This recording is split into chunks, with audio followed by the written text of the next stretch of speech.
His football team. Matt Nagy is 40 years old. First year as a head coach, a meteoric rise through the coaching ranks. Parkey kicks it off for Chicago. This ball angles towards Patterson. He'll take it out of the end zone. Patterson, ball pops free, and the Bears have it.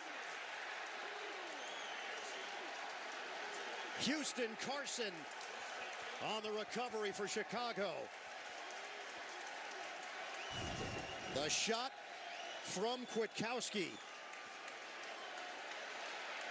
He just got his left hand on the hip and knocked the ball free. Went straight up in the air.